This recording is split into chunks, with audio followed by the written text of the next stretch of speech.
Hi, everyone, and welcome back for another episode of Malice in the Mitten. I'm your host, Tracy Preston, along with my bestie, Christine Mulligan. Hey, Christine. Hey Trace. Hey, everybody. What are we getting into today? Well, today we are going back to the 1920s when Prohibition was in full swing, and when anything is taken away people want, there will always be opportunities to deliver. This story is about a bootlegger's paradise. Today's story was written and researched by Angela Hoefler, so thank you, Angela. Now, let's get into it. This is Season 8, Episode 4, The Notorious Purple Gang. The Detroit River serves as a border between Ontario, Canada, and the United States, and is recognized as one of the busiest waterways globally. Freighters regularly transport iron ore from Michigan's Upper Peninsula to Detroit's automotive manufacturing facilities. Additionally, timber barges from northern Michigan and Wisconsin traverse these narrow waters, separating Windsor, Canada, and Detroit, Michigan, on their route to Lake Erie and the East Coast. The river also accommodates recreational boating and is a popular site for fishing activities. However, commercial and recreational traffic largely ceases during the winter months when the river freezes. Notably, during the Prohibition era of the 1920s, the frozen Detroit River provided a route for rum runners and bootleggers to transport alcohol from Canada into the United States, with distribution extending from Detroit to cities such as Chicago, St. Louis, and beyond. It is widely recognized that transporting alcohol across the Detroit River required significant precaution and protection. In the 1920s, Detroit was under the control of the Purple Gang, an organized group known for their violent methods and criminal activity, rivaling those of major racketeering organizations in New York and Chicago. The Purples controlled organized crime operations in Detroit throughout much of the 1920s and early 1930s, until an external group known as the Syndicate assumed dominance. This transition occurred after the Purples' membership was significantly reduced due to internal conflict and legal actions. Detroit did not have the same status as New York, but the Purple Gang maintained significant influence. The group was able to deter Capone from expanding into eastern Michigan and retain control of most of the state during his prominence. US 31, which passes through Grand Rapids and extends from northern Michigan to the Indiana border, served as the dividing line. Territory west of 31 belonged to Capone, while the area to the east was controlled by the Purple Gang. Although Capone had an interest in Detroit due to its large working population, he chose to purchase alcohol from the Purple Gang rather than engage in conflict with them. That tells you something right there. Bootleggers in Detroit began their activities earlier than in many other parts of the country when Michigan enacted a state prohibition on liquor in 1916, which took effect the following year. Henry Ford, whose River Rouge plant employed over 100,000 people at its peak, supported policies promoting a workforce without alcohol consumption. However, not all workers shared this perspective. Ford and his fellow advocates of temperance did not fully consider the city's proximity to the Ohio and Canadian borders. When Michigan enacted prohibition through the Damon Act in 1917, illegal alcohol quickly became accessible. Individuals with access to boats could easily travel to Canada and Toledo, located less than 60 miles south of Detroit, proved willing to supply alcohol to residents of Detroit. False floorboards in automobiles, second gas tanks, hidden compartments, even false bottomed shopping baskets and suitcases, not to mention camouflaged flasks and hot water bottles, were all employed as the entrepreneurial and the thirsty navigated the Dixie Highway between Detroit and the Ohio border, wrote Jenny Nolan in the Detroit News. It was a sort of dress rehearsal of ingenuity and audacity for the much larger operations to come. Judges adopted a lenient approach toward offenders, and in 1919, the Damon Act was ruled unconstitutional. Traffic between Michigan and Ohio resumed, and for a period, Ohio prohibited the manufacture and sale of liquor. During this time, there was considerable support for anti-liquor legislation. With the passage of the Volstead Act in 1920 and the implementation of prohibition nationwide, rum runners in Detroit increased their activities. Canada then became a common destination for Detroit residents. Although Ontario had banned the retail sale of liquor, the federal government continued to authorize distilleries and breweries, 45 of which operated in Ontario in 1920, to produce, distribute, and export alcohol. With the Detroit River less than a mile across in some places and 28 miles long, with thousands of coves and hiding places along the shore and among the islands, it was a smuggler's dream, wrote Nolan.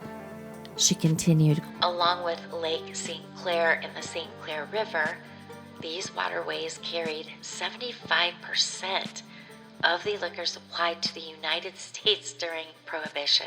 Cargo was transported using various covert methods, including towing beneath vessels, utilizing underground tunnels, and concealing underwater cable delivery systems within submerged houseboats. Additionally, a pipeline was constructed between Peck Island and the base of Alta Road.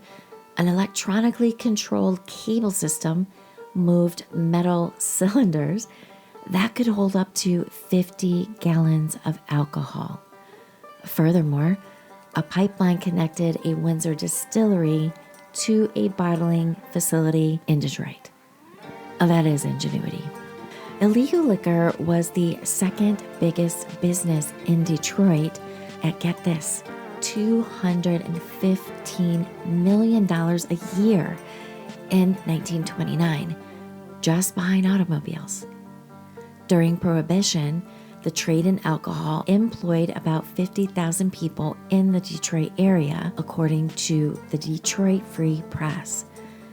There were as many as 25,000 blind pigs operating in the Detroit area, and authorities were not only helpless to stop it, but many were also a part of the problem. Isn't it amazing how much ingenuity they had just for liquor and a little bit of cash?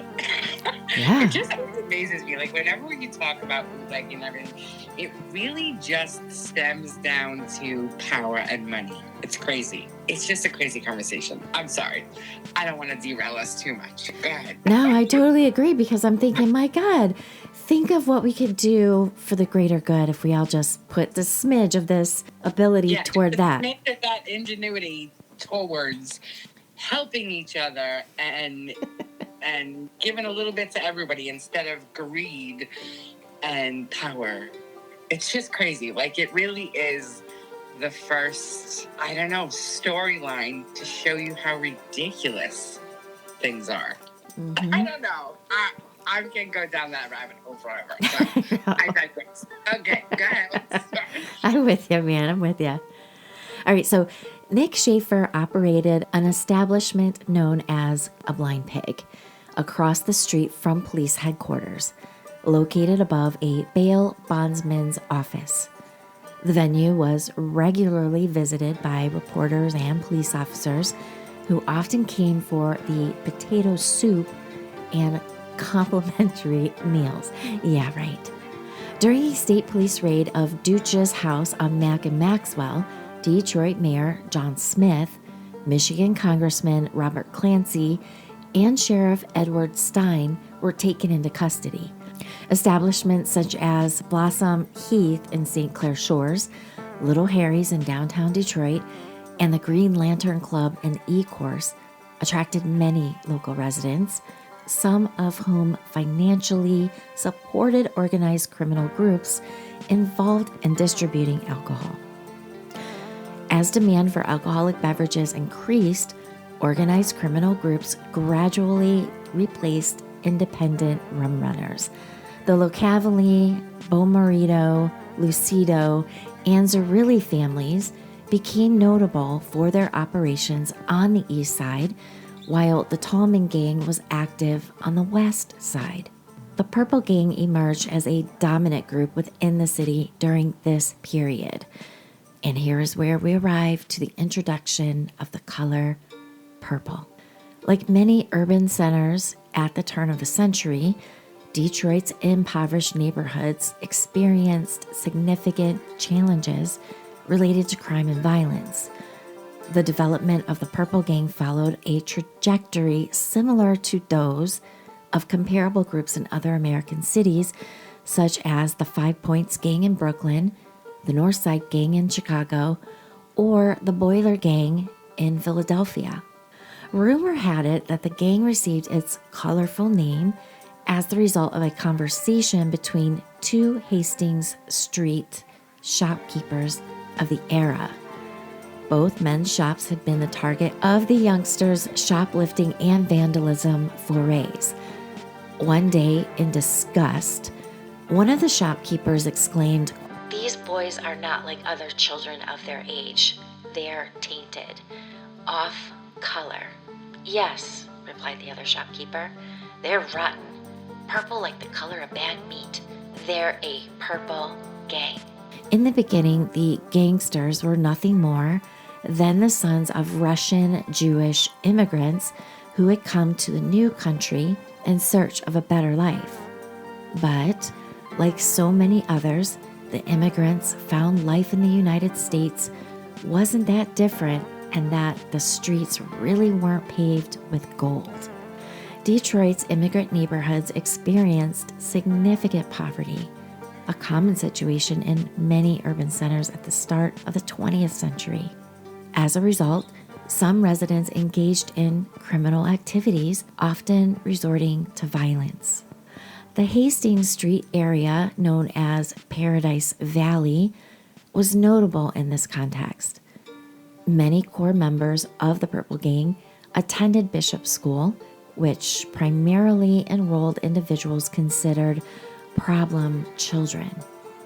These gang members were predominantly American-born descendants of Jewish immigrants from Russia and Poland who arrived during the major immigration wave between 1881 and 1914. From 1928 to 1932, the Purple Gang exercised substantial control over Detroit's underworld, distinguished by the fact that most members were adolescents. Members often faced social exclusion and segregation from an early age. The founding group attended Old Bishop School, which separated unruly students, those expelled for truancy, fighting, delinquency, or just learning disabilities, from their peers in the so-called ungraded section. Students outside this section were labeled as normal, while those in the ungraded section were treated differently and were generally not expected to demonstrate improvement. That's nuts. You guys are never going to do good. We're going to put you in this no graded section and just flounder here. We'll get back to you. That's nuts. Yeah, unfortunately, that's how a lot of things are done. Yeah. bigotry, and mindless, aimless hate was a thing of the 1920s for sure. Yeah. The outsider mentality developed as a result of religious and social exclusion. This environment contributed to the establishment of the Purple Gang. During the 1920s, the group increasingly engaged in organized crime activities. The onset of Prohibition provided further opportunities for their operations, leading to increased prominence by 1928. Members of the group who experienced significant poverty during their upbringing began targeting other immigrants within their community. The boys snatched ice cream, gum, candy, cookies, and fruit from hucksters and stores. They ganged up on children their own age.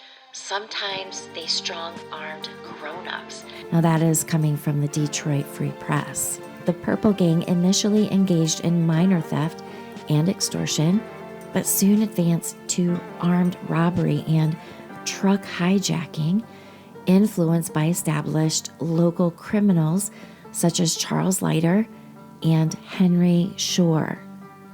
Their activities became increasingly prominent and violent, leading them to recruit individuals from other cities to serve as enforcers.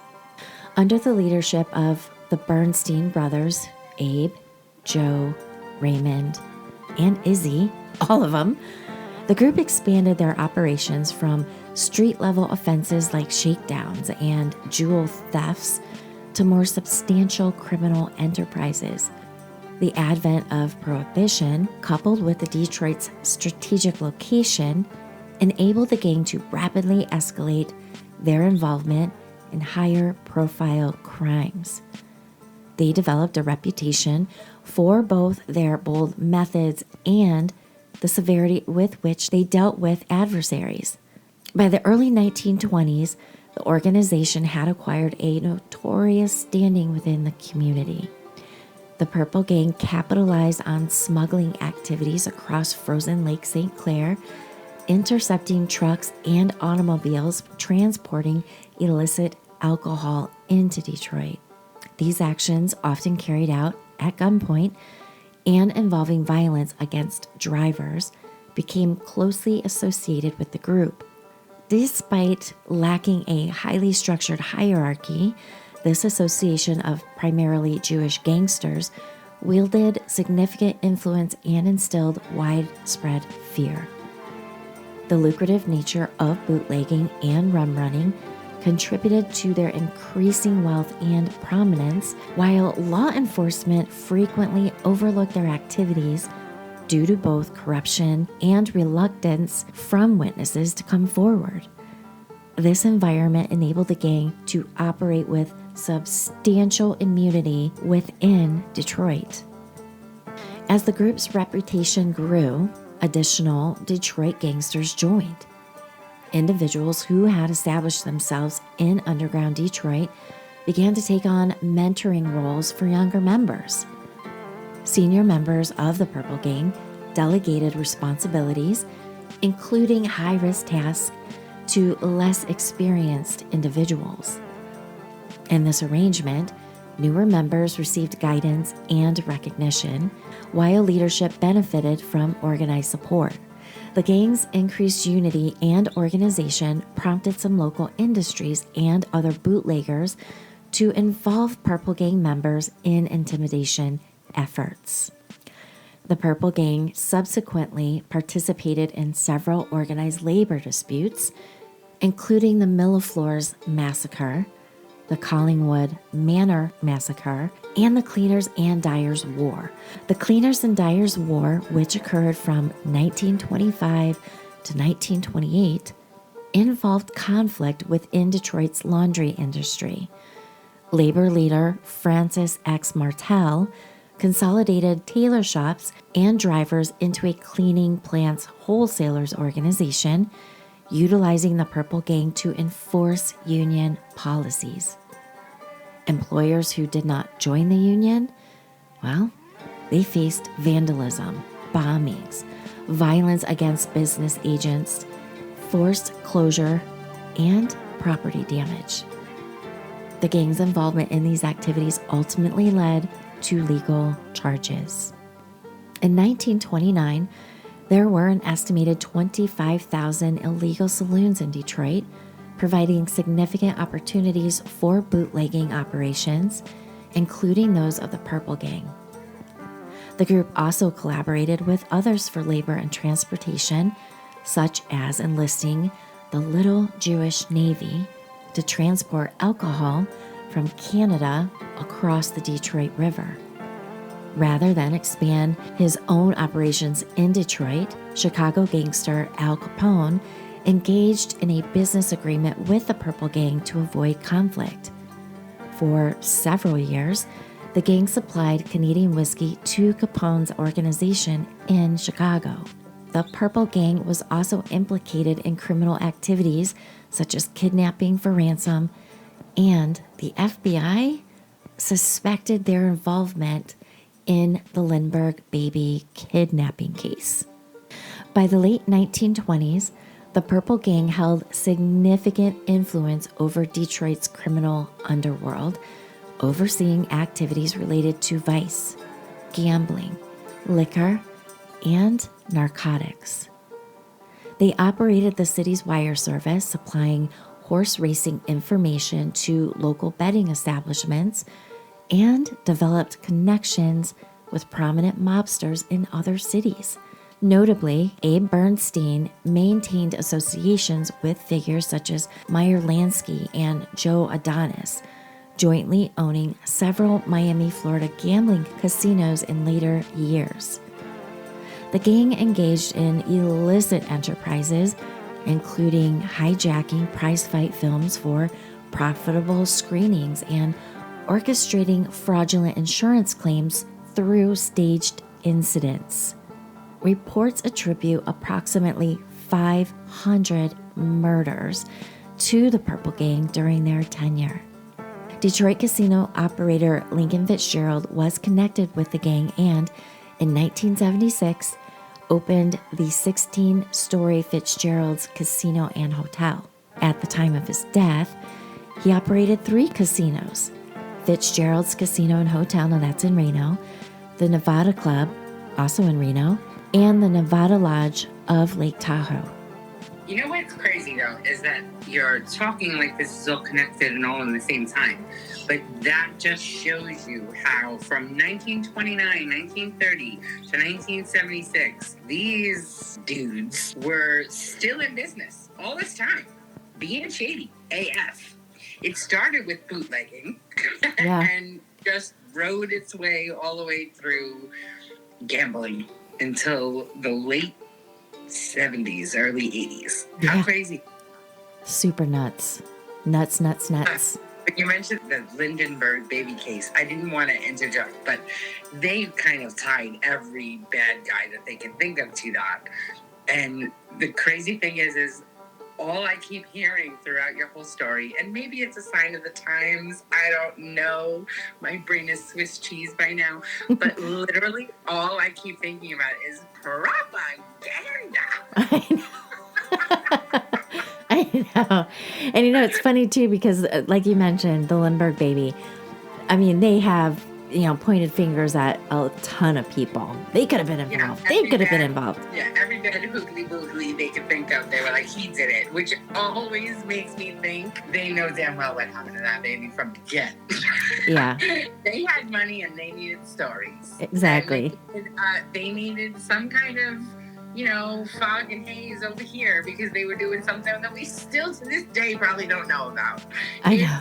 Bananas. My brain, everything I listen to, everything I hear. I mean, you're telling me this story and I'm just like, oh my God, propaganda. Yeah. Propaganda, the word propaganda to me is like the new emotional damage. And did you say hoogly boogly? Yeah, hoogly boogly. Every hoogly boogly they can think of, they try to fit the Lindbergh baby on. Everybody. I love that. Hoogly boogly. All right, so back to the story. As the group became increasingly comfortable and routine in their criminal operations, this complacency contributed to their eventual decline. For many years, the Purple Gang operated with apparent immunity from law enforcement, partially due to the reluctance of witnesses to testify against them. However, over time, internal discord, heightened visibility, and an increasingly brazen public presence eroded the gang's cohesion. Rivalries, egos, and internal conflicts emerged, and I'm not surprised, ultimately leading to the organization's disintegration. As members left behind increasing evidence of their offenses, law enforcement intensified efforts, resulting in the gang's downfall. Philip Keywell had been convicted of murder, while Joe Bernstein and Abe Bernstein received lengthy prison sentences after previously avoiding significant jail time through intimidation and corrupt officials. Subsequent conflicts resulted in further violence, with members such as Abe Axler and Eddie Fletcher being shot and killed. Additionally, Henry Shore, who had at times held a leadership role, was killed among ongoing internal disputes. Some gang members left Detroit, others were killed by associates or rival groups, and several were later imprisoned. A competing Sicilian organization eventually sought to remove the Purples from competition. The Purple Gang continued to operate in limited capacity, but other organized crime groups, including those that would become Detroit's modern-day mafia, filled the resulting gap as the gang declined. This period saw a series of notable events, including the Cleaners and Dyers War, which concluded with several members of the Purple Gang being charged and tried for extortion in 1928. In 1924, Detroit's professional laundry industry faced instability, with businesses competing for customers by maintaining prices too low to be profitable. Additionally, tailors sometimes did not pay cleaning bills, preferring to use alternative providers. As a result, cleaners and dyers experienced financial strain and sought to organize, establish pricing standards, and implement industry controls. Recognizing a potential to influence Detroit's organized crime landscape, Francis Martel of the Detroit Federation of Labor invited Ben Abrams, a Chicago resident, to establish an association for cleaners that would function as a front for the Purple Gang. In response, Abrams created the Wholesale Cleaners and Dyers Association, which aimed to stabilize the industry by regulating prices and discouraging tailors from arbitrarily changing cleaning service providers. Prior to his return to Chicago, Abrams appointed Charles Jacoby Jr. as president of the new association. Jacoby was related by marriage to Abe Bernstein, who, along with his brothers, constituted the primary leadership of the Purple Gang. The Wholesale Cleaners and Dyers Association did little for the laundry industry in Detroit. Instead, it collected money to fund the Purple Gang's illicit activities. Dues protected association members from the Purple Gang's violence. Cleaners and dyers who refused to join the association were harassed by gang members who tossed sink bombs into laundry facilities, damaging goods. Thrown bricks shattered windows, and gang members often left partially burned sticks of dynamite as warnings at the plant doors. Business owners who openly opposed the association were often physically assaulted. On October 26, 1925, two independent businesses, Novelty Cleaners and Dyers Company and Empire Cleaners and Dyers Company, were bombed. In separate incidents, two vocal opponents, Sam Sigmund and Samuel Polikoff, were murdered. In 1928, Charles Jacoby, vice president of Jacoby's French Cleaners and Dyers Incorporated, and 9 alleged members of the Purple Gang were arrested and charged with conspiracy to extort money from Detroit wholesale cleaners and dyers. Besides Jacoby, the defendants included Abe Bernstein, Raymond Bernstein, Irving Milberg, Eddie Fletcher, Joe Miller, Irving Shapiro, Abe Kaminsky, Abe Axler, and Sam Axler. After law enforcement intensified its focus on the Purple Gang and disrupted its primary revenue streams, the group established an alliance with the Oakland Sugar House Gang. This latter gang had previously been involved in violent conflicts with other criminal organizations over control and profits within the distilling and bootlegging industries. The Purples directed the Sugar House Gang to collect funds. I can't be serious. All I can think of is the Apple Dumpling Gang. I don't know. All I can think of is Sugar Hill Gang. And in my head, I hear hip hop. Hip hop. Don't stop. Okay, go ahead. Woo! You're breaking it down. I love it. All right, let's try that again. The Purples directed the Sugar House Gang to collect funds for their defense by imposing a charge of 55 cents per 100 pounds of sugar sold to distillers. When this measure did not generate sufficient revenue, additional payments were collected from other merchants. Subsequently, law enforcement conducted a raid on the Sugar House Gang, during which Joseph Bernstein, brother of Abe Bernstein, who was identified as the leader of the Purple Gang, was among those arrested.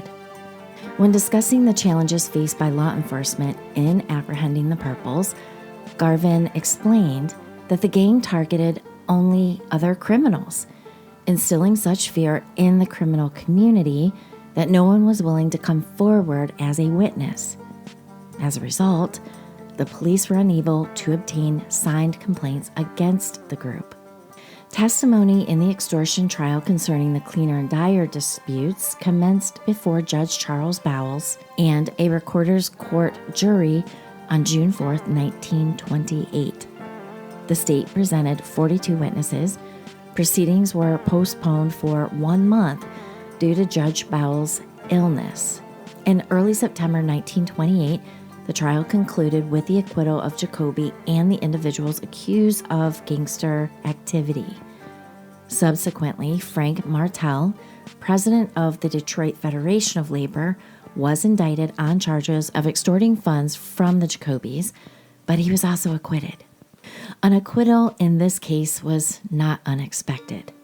Prior to the trial, an individual had broken into the Cleaners and Dyers Union offices and stolen documents that might have substantiated the extortion allegations. No arrests were made in connection with the break-in. Surprise, surprise. Of course. Of course. That was a get the books quick so they have no evidence. Also to members of the gang, the police ascribed the deaths of Sam Sigmund of the Perfect Cleaners and Dyers 2.5 years ago, and of Sam Polikoff of the Union Cleaners and Dyers, whose bullet-riddled bodies were found one morning at Dexter Boulevard and Grand Avenue a little more than a year ago. That's a quote from the 1929 Detroit News article about the gang. Police also blamed the gang for the slaying of patrolman Vivian Welsh, who was taken for a ride. Quote, Welsh, according to the homicide squad, had been shaking down blind pig owners and in doing so had unwittingly invaded the field of the Purple Gang. In the late 1920s, the Purple Gang held significant influence over Detroit's underworld activities, including vice, gambling, liquor, and drug trades. The group also operated the local wire service that supplied horse racing information to Detroit's betting parlors and handbooks. Now, at this time, the gang expanded their operations and developed associations with other organized crime figures in different cities. Abe Bernstein partnered with Meyer Lansky and Joey Adonis to co-own several gambling establishments in Miami and maintain professional ties with Al Capone, On February 13th, 1929, Bernstein contacted Bugs Moran regarding a shipment of alcohol reportedly headed to Chicago. Moran, who was engaged in an ongoing conflict with Capone, had only recently developed a level of trust in Bernstein, who had formerly served as Capone's principal supplier of Canadian liquor. According to J. Robert Nash in his book Bloodletters and Bad Men, the two parties reached an agreement on a price of $57 per case. Quote, "Deliver it to the garage," Bugs told Bernstein. "All the boys will be here. We're short and they'll want a cut." Instead of delivering a load of liquor, 5 men dressed as cops went to SMC Cartage on North Clark Street, which was Bugs' North Side hangout, and opened fire with machine guns, killing 7 men in what has become known as the St. Valentine's Day Massacre. The Purple Gang were suspected of this crime as well. The Collingwood Manor Massacre of 1931 marked the decline of the Purple Gang's power in Detroit. So we know that during the 1920s and 1930s, the Purple Gang had become a powerful crime syndicate in Detroit. At their height, the gang was involved in assault, bombing, hijacking, rum running, wire service, theft, gambling, extortion, prostitution, kidnapping, narcotics, and reportedly was responsible for over 500 homicides, as we mentioned before. So essentially, this gang was all the hoogly-boogly things that gang members are known to do to this day. That's right. Hoogly boogly. The Little Jewish Navy, who were instrumental in transporting liquor by boat from Canada. Over time, members of this affiliated group began to diverge from the Purple Gang as they pursued independent operations to achieve higher profit margins beyond the gang's control. While the 3 Chicago gunmen, Joseph, now I'm not saying this word, I can't say this word, Joseph, the N-word, Joe, Leibowitz, Herman, Jaime, Paul, and Isidore, Izzy the Rat, Sucker fled to Detroit. The Purple Gang's status was put to the test. The men shook down Chicago speakeasy operators for protection money. Unknown to them, the victims were under Al Capone's syndicate for purchasing liquor from his suppliers. After finding that out, Capone gave the men an ultimatum. They could leave Chicago willingly or in a box. Not surprisingly, they chose to leave and made their way toward Detroit. After arriving in the city, the men soon became affiliated with the Little Jewish Navy. They would use member-owned speedboats to run the liquor from Canada to Detroit. Trust would soon be lost between the men and the Purple Gang. According to Police Inspector Frank Fraley, the group was referred to as the Little Terrors of the 3rd Street District. Inspector Fraley removed the individuals from the Orlando hotel following complaints that they were utilizing hotel rooms as a base of operations. Quote, "I told them we did not want them in our precinct and to get out." In the spring of 1931, the group's bookmaking enterprise was preparing to expand. They had recently brought in a local associate, Solomon Solly Levine, and operations appeared to be progressing well into the East Side Mafia. One of their significant clients successfully won a large parlay valued at several $100,000. They were experiencing financial hardship. Zucker, along with his wife Doris and their 5-year-old daughter, had recently been evicted from their apartment due to non-payment of rent. Additionally, the individuals lost possession of their large, high-powered vehicles as a result of being unable to meet the required payments. Concerned about potential repercussions if they failed to honor their wager, the trio purchased the alcohol on credit from the Purples, diluted it, and sold it below market price to achieve a swift profit. Quote, The East Side Gang came back again with another boat race, a fixed horse race, taking the handbook for even more money. Now, this was written by Joe Wolf, a Detroit news writer in 1971. Quote, Again, a deal was made with the Purple Gang to get 50 gallons on credit. Again, they diluted the stock and undersold the market price. He continued to say, They had pushed their luck. Their activities spelled death. It was just a matter of time and which gang would move to stop them first. the autumn of 1931 marked a particularly active period for bootleggers operating in Detroit. With the upcoming American Legion Convention, significant orders for illicit alcohol were placed by numerous unlicensed establishments, including blind pigs, cabarets, and speakeasies throughout the city. The three business partners recognized the considerable risk involved and believed that the anticipated influx of Legionnaires would provide an opportunity to recover their position. Quote, They owed Ray Bernstein some money for whiskey, and they wanted to get him to hold off until after the Legion convention. Solly Levine told the Detroit News the day after the Fates caught up with the trio. Bernstein said he would get in touch and that something would be worked out. Quote, We've got everything straightened out, and we're going to let you boys handle the horse bets and alcohol when you straighten out that bill. Bernstein, a blue-eyed man with a perpetual scowl, told Levine. Levine acted as an intermediary between the rival groups. He was involved in the bookmaking operation and had known several members of the Purple Gang for a long time, having grown up in the same area as the Bernstein brothers. A peace conference was proposed to the three partners, who responded with some optimism, believing that progress was being made. Later that evening, Izzy Sucker arranged for two associates to travel to Port Huron and bring his 18-year-old girlfriend, Virginia White, to the city. They spent the night at a cabaret near the bookmaking location, where they drank and listened to live music. Jaime Paul retired early for the evening, confident that the forthcoming meeting would address and resolve the relevant matters.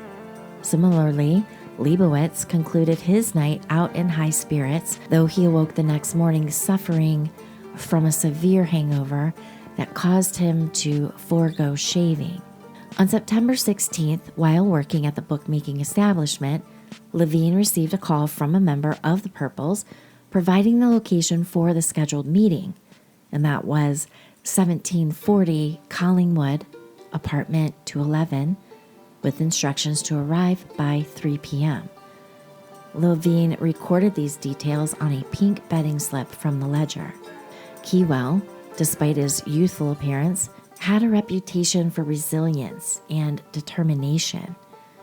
Earlier that year, he faced charges of illegal possession of firearms and assault with intent to cause great bodily harm, but he was acquitted. He was also identified as a suspect in the St. Valentine's Day massacre. Fleischer's presence was unexpected, given that authorities were actively seeking him and reports indicated he had evaded capture. At 29 years old, Fleischer was of slight build and had been charged with offenses including assault with intent to kill, armed robbery, kidnapping, and receiving stolen property. Milberg's criminal history extended over 10 years and included charges ranging from armed robbery to disturbing the peace. He was recognized for his proficiency with firearms.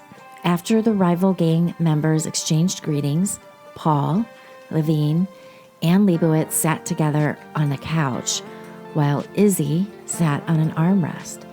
They conversed for several minutes. Fleischer asked Bernstein about the location of their accountant, referring to him as the guy with the books. Benny with the books. Bernstein indicated he would go look for him and left the apartment. He proceeded to the street where a vehicle belonging to the Purples was waiting. Bernstein started the car, accelerated the engine, which produced a significant noise and disturbed some neighbors, and sounded the horn. Quote, That was the signal. Fleischer pulled out his gun and fired at N-word Joe, and the bullet went right by my nose. Milberg and Keywell fired at Sucker and Jaime Paul.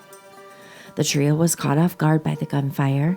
Their body positions showed they had attempted to escape.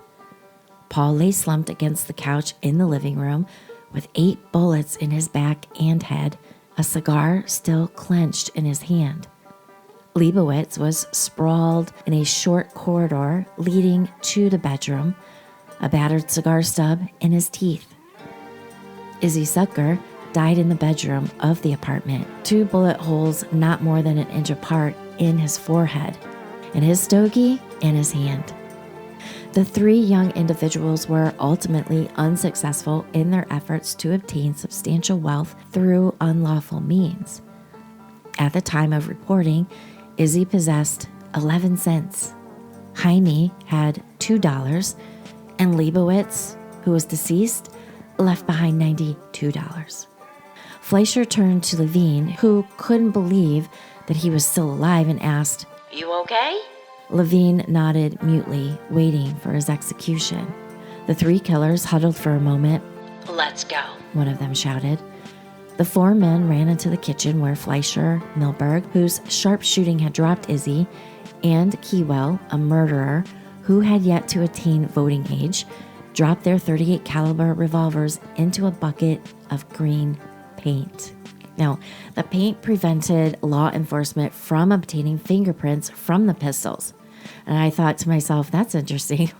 That's a good way to make sure they can't get your prints. Additionally, the serial numbers of the Colts were filed off, which made identification even more difficult. Levine, Milberg, and Keywell joined Bernstein in the big black 1930 Chrysler. Fleischer arrived a few moments later after the men heard more shots from the apartment, and Joe was still living a bit. He told them. A young mother attempting to settle her baby for a nap heard the noise and went into the hall, where she met Fleischer as he was heading to the car. Quote, "The man was taking steps 2 at a time toward the alley. The Chrysler raced out of the alley behind the Collingwood apartment, almost hitting a young boy and a judge's sister. They shot away so fast the driver burned his tires on the alley pavement," said an apartment caretaker, Harry McDonald, who witnessed the escape. Walking to the car, the men moved quickly, but they did not seem excited. The killers drove like the devil for a few blocks, Levine said. Then they split up. Bernstein shook hands with me and said, "I'm your pal, Solly." He gave me $300 or $400 and said, "Go back to the book," and he'd pick me up later. Solly Levine returned to his work, unaware that the Purples still had unfinished business with him. Bernstein intended to implicate him in the murders at a later point. However, following the killings, law enforcement acted swiftly, and within an hour, Levine was taken into custody. Levine informed authorities that he and the 3 deceased individuals had been abducted en route to a meeting with Harry Klein, a prominent Detroit bootlegger, local delicatessen owner, and associate of the Purple Gang. Quote, "I give you my word. I did not see anyone." Police soon dismissed Levine's account of kidnapping, as he was unable to provide a consistent narrative during questioning. Law enforcement officials promptly initiated an extensive search to locate the suspects, with Wayne County Prosecutor Harry S. Toy informing the press of the determination to apprehend the perpetrators, dead or alive. Prosecutor Toy ordered the detention of all members of the Purples and reportedly dismissed attempts from the group's leaders seeking negotiation or voluntary surrender. Quote, "There will be no deals," emphasizing his commitment to pursuing the suspects. Klein was among the first individuals detained in connection with the case, found in possession of one of the victim's markers. He denied any knowledge of the crime or of any arranged meeting with Izzy Sucker and was subsequently released. The comprehensive police investigation produced significant developments within 48 hours. Quote, "We received numerous telephone calls providing valuable information immediately after publicizing the names of the suspects. The information was likely provided by individuals opposed to the Purple Gang, as others in the criminal underworld sought to capitalize an opportunity to diminish the gang's influence. Responding to an anonymous tip, police armed with heavy weaponry surrounded an apartment owned by Charlie the Professor Auerbach, whose occupation was recorded as a jewelry salesman. Inside were Ray Bernstein, Harry Keywell, Auerbach, his wife, and an 18-year-old cabaret performer named Elsie Carroll. The Detroit Times described Miss Carroll as a smarty-dressed, witty blonde, and indicated she was reportedly associated romantically with Izzy Bernstein. Authorities discovered more than $9,000 in cash, along with tear gas and firearms in the residence. Upon arrival at police headquarters, the apprehended individuals exhibited subdued demeanors. Ray Bernstein, previously noted for his confidence, appeared noticeably anxious, as observed by detectives. The following day, Irving Milberg was arrested along with his associates after authorities conducted a raid on his residence on West Chicago Boulevard. During the raid, Milberg's wife, Mildred, called the house, which was being watched by a maid caring for her children. The call was traced to Eddie Fletcher's apartment 3 blocks away. When the authorities entered Fletcher's apartment, they found Abe Axler, Milberg, and Eddie Fletcher playing cards, with a suitcase packed in Axler's car and 5 pistols and a rifle present. The men surrendered without resistance, although Milberg attempted to leave by opening a window and removing the screen. But all suspects were taken into custody. The Collingwood Manor massacre significantly diminished the Purple Gang's influence by resulting in the apprehension of key members. Internal rivalries, conflicts with other criminal groups, legal convictions, and numerous homicides further eroded the gang's stability. As the Purple's dominance waned, other criminal organizations quickly moved to occupy the resultant power vacuum. The Collingwood Manor massacre is widely regarded as the pivotal event that marked the beginning of the gang's decline. The subsequent trial represented a substantial setback for the Purple Gang. Proceedings for the Collingwood Manor massacre commenced on September 30th, 1931. During the pre-trial phase, Saul Levine appeared but expressed apprehension about testifying against the defendants. Levine identified Bernstein, Keywell, and Milberg as those responsible for the deaths of Leibowitz, Paul, and Sucker, and also implicated Harry Fleischer, although Fleischer was absent at the time of the incident. While testifying, Levine directed his attention exclusively toward the prosecutor, refraining from making eye contact with the accused, who in turn maintained their focus on Levine throughout. On October 2nd, 1931, following the denial of motion to dismiss Levine's testimony, Judge Donald Van Zyl arraigned defendants and ordered their detention without bond. Testimony in the case on November 2nd, 1931, Levine provided his account of the events of the day of the massacre. Due to concerns for his safety, he was under the protection of 8 detectives at all times, with 10 present during the trial and 4 specifically assigned while he testified. Numerous witnesses subsequently took the stand, offering testimony that implicated members of the gang by reporting that they observed individuals fleeing the premises following the sound of gunfire. After deliberating for 1 hour and 37 minutes, the jury rendered a verdict of guilty on the charge of first-degree murder. The convicted members of the Purple Gang received sentences of life imprisonment without parole and were transferred to Marquette Prison.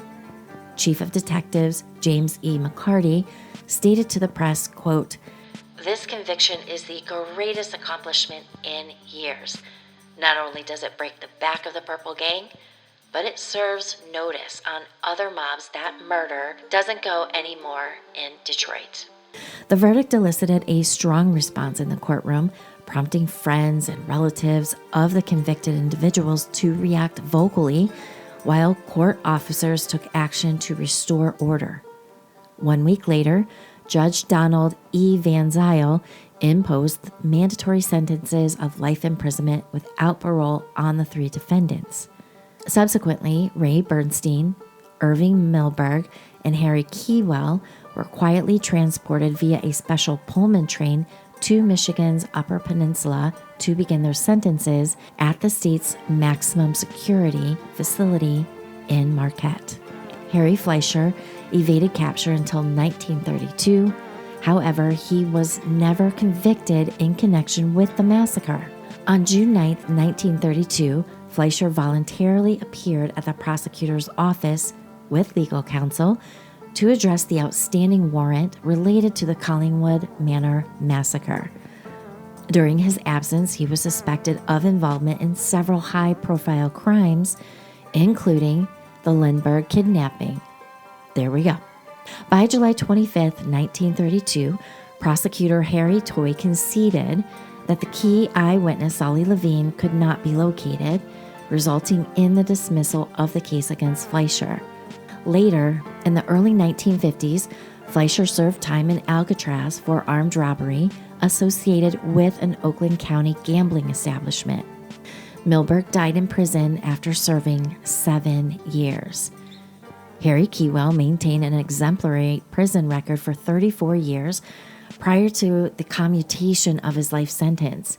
He was released from incarceration on October 21, 1965, subsequently married, secured employment, and lived a private life thereafter. Ray Bernstein experienced a stroke in 1963 and was transferred to the state prison facility in Jackson. As a result, he suffered left side paralysis and impaired speech. Despite continuing to deny involvement in the massacre, Bernstein was recognized as a model prisoner.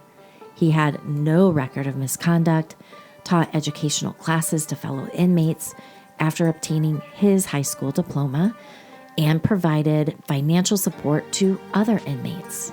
The parole board granted him a mercy parole in 1964, and he passed away just 2 years later. Solly Levine faced a different form of life sentence. In order to protect him from reprisal by surviving members of the Purple Gang, authorities arranged for his transport to France. Upon arrival in Le Havre, French authorities denied him entry and returned him to his point of origin. Subsequent efforts to relocate to Ireland were unsuccessful due to passport issues. Following these events, Levine disappeared from public record. Quote, "It would be hard to tell whether or not Solly escaped successfully." Other members of the Purple Gang died as they had lived. Abe Axler and Eddie Fletcher were taken for a ride when Lucky Luciano's East Coast Syndicate moved into the city.